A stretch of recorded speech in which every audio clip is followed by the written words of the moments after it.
दिल्ली की शिक्षा मंत्री आतिशी जी, यहाँ पे आए हुए शिक्षा विभाग के सभी ऑफिसर्स, इस हॉल में मौजूद सभी principles, vice principles, teachers, students, सभी भाइयों बहनों, माताओं, बुजुर्गों, आप सब लोगों को मेरा नमस्कार, सबको मेरा प्रणाम।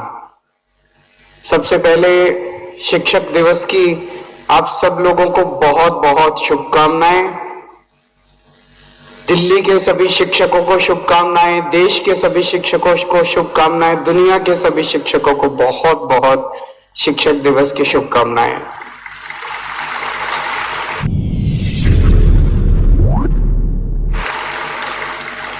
अभी बहुत सारे टीचर्स को अवार्ड दिया गया, उन सभी टीचर्स को मैं बहुत बहुत बधाई देना चाहता हूं।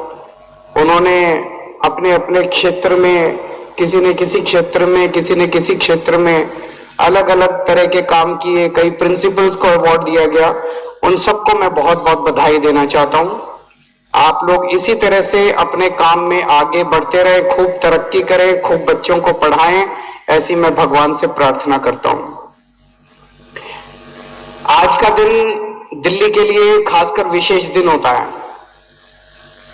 इसी त्यागराज स्टेडियम में न जाने मैं कितने पूरा साल में शिक्षा के कितने कार्यक्रम अटेंड करता हूं, और मोस्टली कार्यक्रम जो हैं वो सरकारी स्कूलों के साथ होते हैं, सरकारी बच्चों के टीचर्स के साथ होते हैं। आज का दिन होता है जब संगम होता है सबका। यहाँ प्राइवेट टीचर्स भी होते हैं, प्राइवेट स्कूल्स भी होते हैं, सरकारी भी होते हैं, एमसीडी वाले भी होते हैं, एडेड भी होते हैं, सेमी एडेड भी होते हैं, एनडीएमसी के भी होते हैं, सब स्कूलों के टीचर्स होते हैं और सब यहाँ पे एक साथ मिलकर शिक्षक दिवस को मनाने के लिए आते हैं। हमारी संस्कृति में बड़ा फेमस दोहा है। हमारी संस्कृति में टीचर को भगवान से भी ऊपर का दर्जा दिया गया है। गुरु गोविंद दो खड़े, काके लागू पाए, बलिहारी गुरु आपने, गोविंद दियो दिखाए। गुरु ही गोविंद तक जाने का रास्ता दिखाता है, तो गुरु की महिमा जो है वो भगवान से भी ऊपर की मानी गई है। जब हमारी सरकार बनी थी दिल्ली में, हमारे मन में ये तो था कि स्कूलों को ठीक करना है, शिक्षा को अच्छा करना है। गरीबों के बच्चे सरकारी स्कूलों में जाते हैं, उनको अच्छी शिक्षा नहीं मिलती है, उसे भी ठीक करना है। लेकिन रास्ता बहुत क्लियर नहीं था। इच्छा शक्ति थी, पॉलिटिकल विल थी, तो पहले ही साल में आके पैसा खूब लगा दिया हमने। हमारे बजट का 25% हिस्सा हम लोगों ने स्कूलों पे खर्च कर दिया। वो तो सबसे आसान काम था, 25% बजट खर्च कर दिया। लेकिन उस वक्त जब हमारी सरकार बनी थी, सरकारी स्कूलों में टीचर्स के बारे में इतनी गलत धारणा पूरे समाज के अंदर फैलाई गई हुई थी। सरकारी स्कूलों के टीचर तो काम नहीं करना चाहते, सरकारी स्कूलों के टीचर तो आके मटर गश्ती करते हैं, पेड़ के नीचे बैठ के स्वेटर बुनते रहते हैं, फलाना ढिमका, इस अलग अलग किस्म की धारणाएं फैलाई गई थी। यही 60,000 टीचर्स हैं, 60,000 टीचर्स हमारे दिल्ली सरकार के स्कूलों के, जिन्होंने आज 7 साल के अंदर देश के अंदर क्रांति करके दिखा दी। इन्हीं सरकारी स्कूल के टीचर्स ने। हमने तो आके कुछ नहीं बदला, वही 60,000। हमने तो ऐसा नहीं है कि 60,000 टीचर्स को निकाल के कोई नए टीचर ले, वही 60,000 टीचर्स हैं। क्या किया हमने टीचर्स को सम्मान देना चालू किया, उन लोगों को इज्जत देनी चालू की, उन लोगों को महसूस होने लगा कि अब कोई सरकार आई है जो वाकई शिक्षा पे कुछ करना चाहती है। ये तो ऐसे होता था कि सरकारी स्कूल तो एकदम किसी भी सरकार की लास्ट प्रायोरिटी में होते थे, लास्ट प्रायोरिटी होती थी किसी भी सरकार की। हमने उसको टॉप प्रायोरिटी बना दिया। जब सरकारी स्कूलों के प्रिंसिपल्स विदेशों में जाके ट्रेनिंग करने लगे, फिनलैंड जाके, सिंगापुर जाके ट्रेनिंग करने लगे, जब हमारे टीचर्स आईएम्स के अंदर जाके ट्रेनिंग करने लगे, वापस आए, वो बहुत एनर्जी के साथ वापस आए। जब स्कूलों का इंफ्रास्ट्रक्चर चेंज होने लगा तो वही टीचर्स ने कमाल करके दिखा दिया। टीचर और स्टूडेंट का रिश्ता बिल्कुल अलग किस्म का होता है। अभी इस साल हमारे दिल्ली सरकार के स्कूलों से लगभग 1300 बच्चे ऐसे हैं जिन्होंने नीट के और जेई के एग्जाम क्लियर किए हैं। उन 1300 बच्चों के साथ एक दिन मैंने इंटरेक्शन रखा। वो 1300 बच्चे भी आए, उनके पेरेंट्स भी आए, उनके टीचर्स भी आए और उनके स्कूलों के प्रिंसिपल भी आए। वहां पे मैंने 25-30 बच्चों को खड़ा, अलग अलग बच्चों ने अपने एक्सपीरियंसेस शेयर किए। आप यकीन नहीं मानेंगे, हमने उनसे पूछा बच्चों से कि भाई आपने कैसे क्लियर कर लिया नीट, आपने जेई कैसे क्लियर किया, क्या?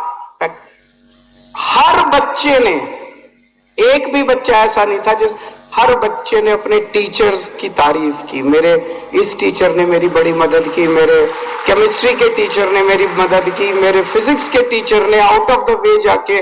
कुछ बच्चों ने तो यहां तक कहा, आंखों में आंसू आ गए। गरीब बच्चे हैं, घर में कुछ नहीं है, तो कुछ बच्चों ने यहां तक कहा जी मेरे को गाइड की जरूरत थी, मेरे पास पैसे नहीं थे, मेरे टीचर ने अपने पैसे से मेरे को गाइड दिला दी। ऐसे भी टीचर्स हैं। तो टीचर्स का और स्टूडेंट्स का रिश्ता एक अलग ही किस्म का होता है। मतलब माँ बच्चों का और पेरेंट्स का रिश्ता जो होता है उससे भी ज्यादा पवित्र और उससे भी ज्यादा अच्छा रिश्ता टीचर्स का होता है और जिंदगी भर चलता है। मेरे को आज भी याद है मेरे 9th और 10th क्लास के टीचर्स। हमारी एक दुआ मैडम होती थी, संस्कृत पढ़ाया करती थी। हमारी एक मलिक मैडम होती थी, ज्योग्राफी पढ़ाया करती थी। एक चोपड़ा मैडम होती थी हमारी, वो बायोलॉजी पढ़ाया करती थी। किस तरह से सारी जिंदगी याद रहते हैं टीचर्स। अगर आपके बच्चे, आपके बनाए हुए बच्चे कल कुछ बन जाएंगे, मैं आपको यकीन कहता हूं आपको वापस आके आपके पैर छू के आपका शुक्रिया अदा करके जाएंगे आप सब टीचर्स।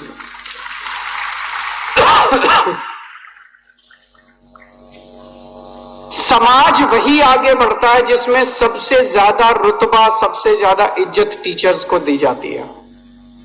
हमारे देश में काफी समय तक हमारे समाज में सबसे ज्यादा इज्जत टीचर्स को दी जाती थी। आप एंशिएंट इंडिया उठा के देख लीजिए, आप मेडिवल इंडिया उठा के, अंग्रेजों के आने के पहले तक हमारा जो समाज था 19th सेंचुरी के बिगिनिंग तक, 1800, 1810, 1820, 30 तक हमारे समाज में सबसे ज्यादा शिक्षकों को इज्जत दी जाती थी, टीचर्स को सबसे ज्यादा इज्जत दी जाती थी। आपको जान के ताज्जुब होगा, इतनी शानदार हमारा एजुकेशन सिस्टम होता था उन दिनों तक। एक एक गांव में, देश के एक एक गांव में स्कूल होता था, हर गांव में स्कूल होता था। उस स्कूल में हर बच्चे को, चाहे वो जमींदार का बच्चा हो चाहे किसी का बच्चा हो, सब एक साथ वहां पे रेजिडेंशियल स्कूल होता था, पढ़ने जाना पड़ता था। अंग्रेजों ने आके वो सारा तय, अंग्रेजों में, इंग्लैंड में उस टाइम इतने स्कूल नहीं थे जितने हमारे इंडिया में स्कूल थे। और टीचर्स को गांव के अंदर सबसे ज्यादा इज्जत टीचर को मिलती थी, अध्यापक को मिलती थी सबसे ज्यादा। अंग्रेजों ने, मैकॉले ने आके 1830s के अंदर पूरा सिस्टम उन्होंने तहस नहस कर दिया। हमारा तो वो देश है जहां नालंदा विश्वविद्यालय होता था।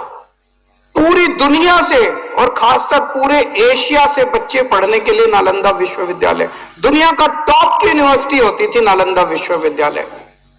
लेकिन आज हमारे देश के अंदर एजुकेशन सिस्टम कितना तहस नहस हो गया। अभी जब रशिया और यूक्रेन का वॉर हुआ और पता चला कि हमारे इतने बच्चे यूक्रेन में फंसे हुए हैं, किस लिए फंसे हुए हैं? वो सारे बच्चे डॉक्टर बनने के लिए, मेडिकल एजुकेशन लेने के लिए यूक्रेन गए हुए हैं। बताओ, यूक्रेन जैसा छोटा सा देश, इंडिया जैसे महान देश के बच्चे यूक्रेन में मेडिकल पढ़ने जा रहे हैं। मेरे को तो बड़ी तकलीफ हुई। पूरी दुनिया से इंडिया आने चाहिए ना बच्चे मेडिकल पढ़ने के लिए, हमारे बच्चे यूक्रेन जा रहे हैं पढ़ने के लिए। मैं जब आईआईटी में था, आईआईटी जब मैंने पूरी करी, आखिरी साल में लगभग 80-90% मेरी क्लास के बच्चे जो है अमेरिका चले गए। मोस्टली बच्चे अमेरिका चले जाते थे, अच्छे अच्छे पढ़ के और अमेरिका चले जाते थे। मेरा सपना एक दिन ऐसा है जगह जब हम अमेरिका के बच्चों को इंडिया पढ़ने के लिए लाएंगे। इंडिया के एजुकेशन सिस्टम को इतना शानदार, हमारा देश तो सदियों से एजुकेशन का सेंटर रहा है। भारत तो सदियों से एजुकेशन का सेंटर रहा है।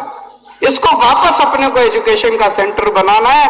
अपना सपना तब पूरा होगा जब पूरी दुनिया के बच्चे, किसी ने मेडिकल करनी है इंडिया में आएगा, किसी ने इंजीनियरिंग करनी है इंडिया में आएगा, किसी ने रिसर्च करनी है इंडिया में आएगा। इंडिया के अंदर हमें ऐसे अच्छे number 1 world class centres education के हम लोगों को तैयार करने हैं। एक आखिरी बात जो सबसे जरूरी है, अगर शिक्षा हम लोगों को जॉब के लिए, रोजगार के लिए तैयार ना करे तो उस शिक्षा का कोई फायदा नहीं। फिर वो घोटने वाली शिक्षा, बस रट लो बैठ के, रटते रहो, उसके बाद बीए कर लो, बीकॉम कर लो, बीएससी कर लो, कुछ नहीं निकलता। अभी 12वीं क्लास में सरकारी, दिल्ली के सरकारी स्कूलों में हमने बिजनेस ब्लास्टर्स प्रोग्राम एक शुरू किया है, उसके नतीजे बड़े अच्छे आ रहे हैं। तो यहां पे आज कई सारे प्राइवेट स्कूल्स और दूसरे स्कूल्स भी होंगे जहां पे ये प्रोग्राम अभी नहीं चल रहा। मेरी आप सब लोगों से गुजारिश है, आप भी अपने अपने स्कूलों के अंदर ये बिजनेस ब्लास्टर्स प्रोग्राम शुरू करके देखें। ये प्रोग्राम बच्चों को नौकरी की बजाय खुद बिजनेस करने के लिए प्रेरित करता है, दिमाग बदलता है। नहीं तो क्या होता है, हर बच्चा 12वीं करने के बाद या ग्रेजुएशन करने नौकरी ढूंढता फिरता है। अगर सारे नौकरी ढूंढते फिरेंगे तो फिर नौकरियां इतनी कहां से आएंगी। बिजनेस ब्लास्टर्स प्रोग्राम बच्चों को बिजनेस करने के लिए, दिशा में सोचने के लिए मजबूर करता है। तो मेरी आप सब लोगों से गुजारिश है, हमें अब इस तरफ सोचना पड़ेगा कि कैसे हम एजुकेशन को जॉब ओरिएंटेड बनाएं, वो बहुत जरूरी है। आप सब शिक्षकों को एक बार फिर से आज शिक्षक दिवस के अवसर पे बहुत बहुत बधाई। आप देश को ऐसे ही आगे लेके जाएं, देश का भविष्य आप ही लोगों के हाथ में है। बहुत बहुत शुक्रिया, थैंक यू सो मच।